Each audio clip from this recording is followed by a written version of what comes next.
kita lanjutkan kembali ya. Sekarang kita akan berbicara mengenai hidrograf satuan dengan beda unit waktu atau beda durasi efektif rainfall. Nah, jika hidrograf satuan untuk satu unit waktu atau satu durasi waktu kita ketahui, misalnya tadi kita membahas unit hidrograf dengan unit waktu per setengah jam. Ini per setengah jam. Ya, ini per setengah jam ya. Kalau kita sudah ketahui satu unit waktu, maka kita bisa menurunkan hidrograf satuan dengan unit waktu yang berbeda. Misalnya, kita ingin menurunkan unit hidrograf atau hidrograf satuan dengan waktu 1 jam. Kalau kita ketahui setengah jam, kita bisa menurunkan unit hidrograf dengan unit waktu 1 jam atau durasi waktu 1 jam. Ada dua metode untuk mencari hidrograf satuan dengan unit waktu yang berbeda atau durasi hujan efektif rainfall yang berbeda. Yang pertama yaitu lagging method. Apabila unit waktu atau durasi hujan yang dicari itu kelipatan unit waktu yang sudah diketahui. Misalkan hujan sebelumnya atau unit waktu sebelumnya durasinya adalah setengah jam, kita mencari kelipatannya setengah, satu setengah, dan seterusnya. Misalkan hujan sebelumnya adalah 1 cm tebalnya, maka kita mencari hidrograf satuan dengan durasi hujan 2 cm, 3 cm yang merupakan kelipatan dari hidrograf satuan, unit waktu hidrograf satuan yang sudah diketahui atau unit waktu atau durasi hujan efektif rainfall yang sudah diketahui. Ini kita menggunakan lagging method. Kemudian kita bisa gunakan juga S-curve method, yaitu apabila durasi waktu hidrograf yang ingin diketahui itu bukan merupakan kelipatannya. Jadi misalkan tadi 1, 2, 3 kelipatan 1, ini mungkin durasi waktunya mungkin 3/4 dari unit waktu sebelumnya atau durasi waktu sebelumnya. Jadi kita gunakan metode S-curve method. Kita lihat satu persatu. The lagging method. Maaf, saya geser dulu. Ya. Diketahui sebuah hidrograf satuan untuk hujan setebal 1 cm dengan unit waktu TR sama dengan 2 jam. Jadi kita bisa melihat ini ada unit waktu atau durasi waktu hujan efektif sebesar 2 jam yang kita kenal dengan TR di sini. TR dari hasil hujan ini yaitu 1 cm selama waktu TR itu 2 jam, itu menghasilkan hidrograf yang ini ya, yang kita lambangkan dengan UH TR. Kalau kita TR-nya kita masukkan 2 jam, UH 2 TR. Nah, yang ditanyakan tentukan hidrograf satuan untuk unit waktu 4 jam. 4 jam ini adalah kelipatan 2 dari TR atau 2 kali TR. Kalau ini 2 jam, kita harus menambahkan lagi 1 TR lagi, yaitu 2 jam lagi, sehingga totalnya menjadi 4 jam. Nah, kita lihat di sini ini TR 2 jam, ini TR lagi, ada kejadian hujan lagi 2 jam juga, totalnya adalah 4 jam. Nah, dari sini, dari kejadian hujan yang pertama, dari kejadian hujan 2 jam pertama atau TR yang pertama, kita mendapatkan 1 hidrograf. Dari kejadian hujan yang kedua, kita mendapatkan 1 hidrograf lagi yang dimulai dari sejak awal terjadinya kejadian kedua. Jadi kenapa dia bergeser? Istilahnya di lag, ada lagnya, lag sebesar TR di sini, karena tidak mungkin dia hidrograf ini muncul di awal waktu. Jadi ketika hujannya belum terjadi, sudah terjadi debit yang terjadi karena hujan ini, jadi tidak mungkin. Jadi ketika hujan kedua muncul TR sepanjang TR, maka dimulailah hidrograf yang kedua juga muncul. Nah, kalau kita melihat ada 2 hidrograf di sini, yang pertama oleh TR yang pertama, yang kedua oleh TR yang kedua. Ini hidrograf TR karena TR yang pertama, hidrograf TR yang kedua, hujan yang kedua dengan waktu TR. Maka untuk mendapatkan hujan sebanyak dengan unit waktu atau durasi 4 jam, 2 tambah 2 ini 4 jam total ini, kita jumlahkan kedua hidrograf ini. Kita jumlahkan. Ya. Jadi kita jumlahkan hidrograf pertama dan hidrograf kedua, kita mendapatkan 1 hidrograf. Jadi penjumlahan 2 hidrograf yaitu 2 unit hidrograf dengan waktu 2 kali TR. Atau kalau TR-nya kita masukkan 4 jam yaitu 2 unit hidrograf dengan durasi waktu 4 jam. Yang ditanyakan adalah berapa UH4? Bukan 2 UH4. Berapa UH4? Nah, kalau kita ketahui 2 UH4 dengan asumsi tadi yang kita ceritakan di awal bahwa base time-nya sama atau lebar kurva hidrografnya sama, maka UH4 bisa kita peroleh dengan separuh dikali 2 UH4. Separuh dikali 2 sama dengan UH1. Jadi UH4 itu diperoleh, kalau ini adalah 2 UH4, separuhnya adalah ini dengan base time atau lebar kurva hidrograf yang sama. Jadi dengan demikian kita sudah bisa mendapatkan yang ditanyakan, yaitu unit hidrograf atau hidrograf satuan dengan durasi waktu 4 jam atau 2 kali TR. Seperti itu. Ini adalah the lagging method ya. Kita menggeser kemudian menjumlahkan, kemudian hasil penjumlahannya itu kita kali dengan faktor yang membuat dia menjadi sama dengan 1 di depannya, karena hidrograf satuan itu depannya harusnya 1. Nah, sekarang bagaimana dengan S-curve method? Pertama kali kita harus mengetahui apa itu yang disebut dengan S-curve. Kurva S itu apa? Nah, kita lihat kurva S adalah kurva yang diperoleh dengan menjalankan atau menjumlahkan, sejumlah atau tak terhingga infinite hidrograf satuan dengan unit waktu TR. Bagaimana? Kita mempunyai satu hidrograf akibat hujan dengan durasi waktu 1 TR, yaitu 1 mm per jam. Kita mau mendapatkan satu hidrograf. Kalau kita ingin mendapatkan kurva S, kita harus menambahkan banyak hujan dengan durasi waktu yang sama dan intensitas yang sama. Misalkan kita tambahkan kurva kedua di sini ya.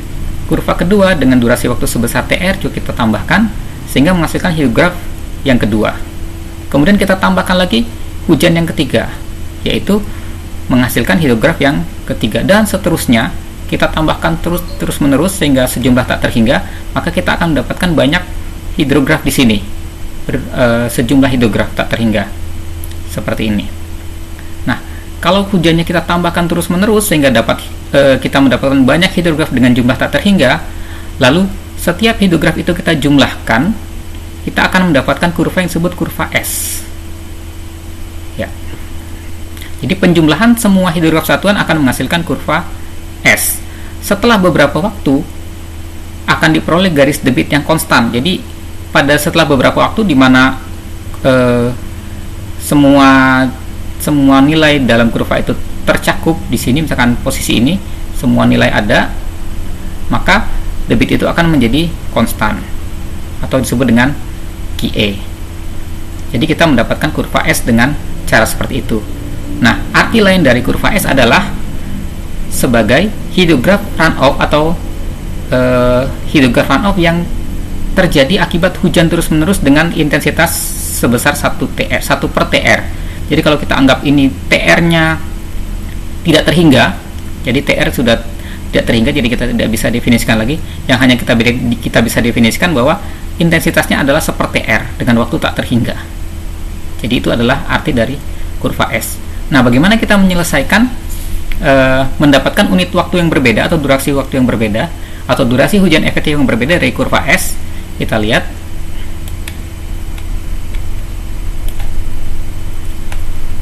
Ya.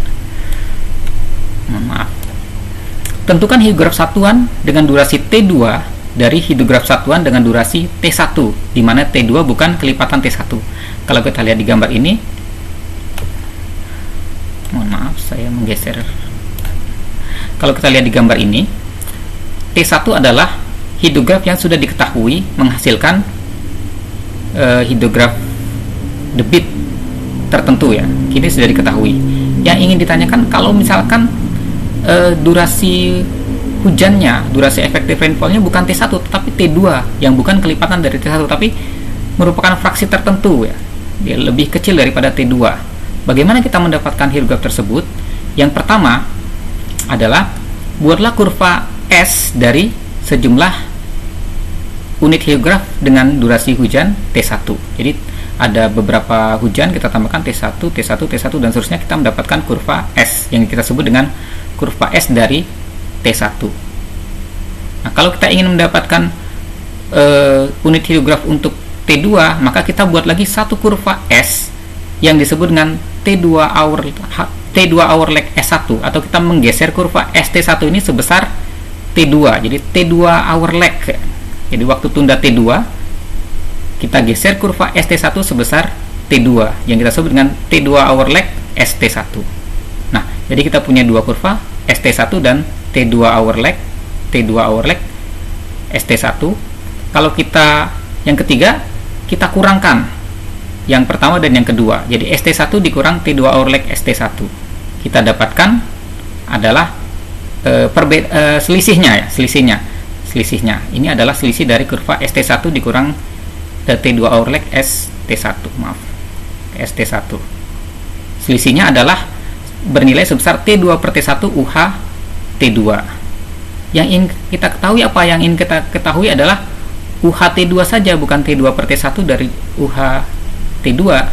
Maka UH T2 kita bisa peroleh dengan mengkalikan difference ini, perbedaan atau selisih ini, dengan T1 per T2, yaitu di poin keempat ini kita dapatkan UH-T2 adalah T1 per diode dikali dengan selisih tadi, selisih ST1 dengan T2 hour lag ST1. Jadi kita dapatkan UH-T2 seperti ini. Baik, bagaimana kalau kita ingin contoh soal ya, bagaimana kalau kita ingin menerapkan dalam kasus yang menggunakan angka? Nah ini, maaf saya geser-geser lagi. Diketahui hidrograf satuan dengan durasi 1 jam atau notasinya UH1. Ini hidrograf satuan, di sini tidak ada konstanta lain, jadi 1 dengan Drexus 1 jam. Pada kolom 2 tabel di bawah ini adalah hidrograf satuan dengan durasi 1 jam ya, hidrograf satuan dengan durasi 1 jam ini. Jadi karena akibat hujan tersebut terdapat hidrograf akibat 1 unit hujan selama 1 jam, kita dapatkan hidrograf seperti ini.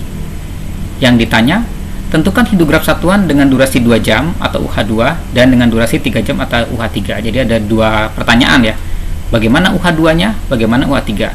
Nah, 2 jam ini adalah kelipatan dari 1 jam atau waktu sebelumnya. 3 jam kelipatan 3 dari 1. Jadi yang ditanya adalah tentukan hidrograf satuan dari durasi 2 jam dan 3 jam atau UH2 dan UH3 dengan lagging method ya. Jadi tepat menggunakan metode ini karena jamnya adalah kelipatan dari hidrograf yang diketahui. Nah, bagaimana? Nah, contohnya kalau 2 kali berarti kita tambahkan 1 unit hujan lagi. Jadi 1 jam 1 jam 2 jam berarti kalau kita jumlahkan jadi 2 jam ya. Kita dapat UH2 dari sini. Nah, kita kalau 1 jam kita ketahui hidrografnya tadi di angkanya, 2 jam kita geser waktunya sebesar TR-nya 1 jam, kita geser 1 jam, kita untuk mendapatkan hidrograf yang kedua. Hidrograf yang kedua. Seperti ini. Nah, dalam angka, ini adalah hidrograf yang pertama. Hidrograf yang digeser waktunya sebanyak 1 jam. Jadi ini 1 hour lag UH1 akan didapatkan 2 UH2. Jadi 2 hidrograf dengan durasi waktu 2 jam. Nah, bagaimana mendapatkan ini 2 UH2? Jadi hidrograf awal dengan hidrograf yang digeser 1 jam itu kita jumlahkan dapat 24 tambah 36 60, 18 24 42 dan seterusnya. Kita dapatkan 2 UH2. Yang ditanya adalah UH2 saja. Berarti kita bagi 2, kita kali setengah dari 2 UH2. Jadi UH2 ini diperoleh dengan 2 UH2 dikali setengah. Jadi ini setengahnya dari nilai 2 UH2. Setengah dari 12 6, setengah dari 48 24, setengah dari 60 30, setengah dari 42 21 dan seterusnya. Bagaimana dengan UH3? Kalau tadi di UH2 kita geser 1 jam, berarti untuk mendapatkan UH3 kita geser 2 jam. Kita geser 1 jam, kita geser 2 jam. Oh, ini cuma ada 2 contohnya ya. Berarti dari pergeseran tersebut kita jumlahkan semuanya, UH1 tambah 1 hour lag atau pergeseran 1 jam UH1 dan pergeseran 2 jam UH1, jumlahkan semuanya, kita peroleh 3 UH3. Karena dari 3 hidrograf kita peroleh 3 UH3, yaitu 3 kelipatan dari UH1, kelipatan 3. Yang ingin kita tanyakan adalah, yang ingin kita ketahui adalah UH3 nya saja. UH3 nya saja berarti sepertiga dikali dengan 3 UH3. Jadi kalau kita masukkan di kolom ini, nilai-nilai ini adalah sepertiga dari nilai di kolom 3 UH3. Jadi 4 adalah sepertiga dari 12, 16 adalah sepertiga dari 48, 24 adalah sepertiga dari 72 dan seterusnya. Jadi dengan ini kita mendapatkan hidrograf satuan dengan unit waktu 2 jam dan hidrograf satuan dengan unit waktu 3 jam yang merupakan kelipatan 2 dan kelipatan 3 dari hidrograf satuan awal yang diketahui. Ini adalah metode lagging method ya, dengan pergeseran waktu ya. Nah, sekarang mohon maaf, saya taruh di bawah aja. Sekarang menggunakan soal pada slide sebelumnya, tentukan hidrograf satuan dengan durasi 2 jam. Ini sama, 2 jam dan 3 jam, soalnya sama, tetapi dengan menggunakan metode S-curve. Metode S-curve ya. Jadi kita menggunakan sejumlah tak terhingga dari hidrograf satuan yang sudah diketahui untuk mendapatkan kurva S. Jadi katakanlah ini hidrograf satuan awal, ini 1 hour lag UH1 atau hidrograf satuan awal yang sudah digeser 1 jam. Ini digeser 2 jam, 3 jam, 4 jam, dan seterusnya. Kita mendapatkan beberapa hidrograf satuan yang digeser masing-masing 1 jam sampai pergeseran yang banyak. Kemudian kita jumlahkan. Penjumlahan ini akan mendapatkan nilai-nilai sebagai berikut, dan seterusnya hingga pada satu saat dia mencapai debit konstan, mencapai nilai konstan ya. Nah, ini adalah S1 ya. S1, kurva S untuk durasi waktu hujan 1 jam. Kurva S untuk durasi hujan 1 jam. Jadi konstannya pada debit 108. Ya, Nah, setelah kita mendapatkan S1, kita ingin mendapatkan S2-nya berapa, atau UH2-nya berapa. UH2 tadi kalau kita gunakan metode ini, kita geser sebesar yang ingin ditanyakan. Kalau ini untuk T1, T awal, ini kita geser seberat T yang ditanyakan, kurva yang sama. Jadi ini T2 hour lag untuk kurva S yang sebelumnya. Ya. Jadi kalau kita menginginkan UH2, kita geser sebanyak 2 jam kurva S1-nya. Nah, perbedaannya ini adalah kita sebut dengan difference atau selisih. Perbedaan antara kurva S1 dan 2 hour lag S1 adalah selisih ini. Nah, selisih ini adalah apa? Selisih ini adalah, nah kalau kita lihat, T yang ditanyakan per T yang diketahui dari UH untuk waktu yang ditanyakan. Ya, jadi ini adalah T yang ditanyakan. T yang ditanyakan per T yang diketahui. Jadi ini adalah 2/1 atau 2 kali UH2. Jadi 2 kali UH2. Sehingga kita untuk mendapatkan UH2-nya saja, kita harus membagi 2 kolom ini. Jadi ini adalah 2/1 dari UH2. Jadi UH2 adalah separuhnya dari 2 UH2. Jadi ini kita dapatkan 6 itu separuh dari 12, 24 separuh dari 48, dan seterusnya. Jadi kita dapatkan ini UH2. Bagaimana dengan UH3? UH3 kita peroleh dengan mengurangkan atau ya membuat selisih antara S1 dan S1 yang digeser sebanyak 3 jam ya, dengan ini. 3 hour lag S1 dengan S1. Jadi kita kurangkan 10 dikurang dengan 14. 10 dikurang 14. 10 kurang 14. Kita mendapatkan 3/1 UH3. Ini adalah 3/1 UH3 kolom ini. T yang ditanyakan per T yang diketahui.